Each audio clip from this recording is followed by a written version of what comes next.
Parce que pour l'instant, je ne pense pas que vous avez testé la démocratie. Si la démocratie était exercée comme il fallait dans ces différents pays, c'est à la fin que vous pouvez venir me dire, on l'a testé, on ne l'a pas réussi. Mais vous ne pouvez pas me dire que la démocratie telle qu'on la connaît a été instrumentalisée ou bien a été essayée dans certains pays africains. Non, c'est des semblants de démocratie. Il ne faut pas qu'on se le montre. Des gens sont empêchés par-ci, par-ça, par des outils, des révisions électorales à quelques mois des élections, des interprétations alambiquées. On dit à des populations que voter telle constitution parce que ça me permet tant, et puis au final, on dit non, non, non, vous ne pouvez pas parce que en plus, il y a des intellectuels qui viennent sur des plateaux télé qui vont venir vous dire que la population, qu'il y a des constitutionnalistes qui ont décidé tant. Donc, ça veut dire que les populations ne sont pas forcément outillées pour pouvoir interpréter la Constitution. Mais pourtant, le référendum, quand vous faites des référendums, c'est vers la population que vous partez chercher des voix. Donc, à un moment donné... Il y a quand même une frange de la population qui soutient ces dirigeants. Il y a une frange de la population qui soutient ces dirigeants parce qu'il y a un système qui était vissé.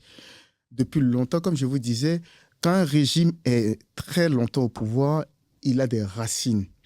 Et quand dans certains foyers, dans certaines populations ou dans certaines familles, il y a des gens qui sont dans le gouvernement ou qui sont apparentés à tout ce qui concerne le gouvernement, ce sont des personnes qui sont pourvoyeuses.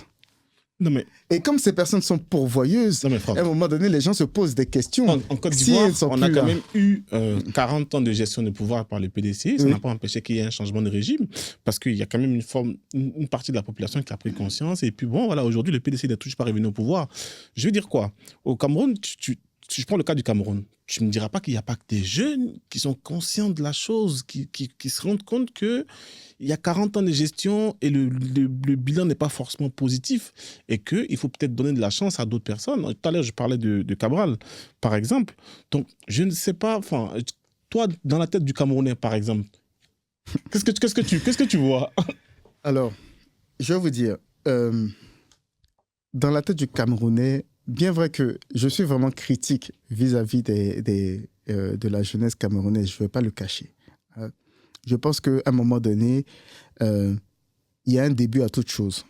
Même si les situations sont assez compliquées dans la majeure partie des pays africains, parce que les gens ont peur généralement de partir dehors, de sortir et de partir marcher pour réclamer plus de démocratie. Mais je pense qu'il y a un début. Il faut que la population camerounaise puisse un tant soit peu se révolter. Elle prenne ses responsabilités.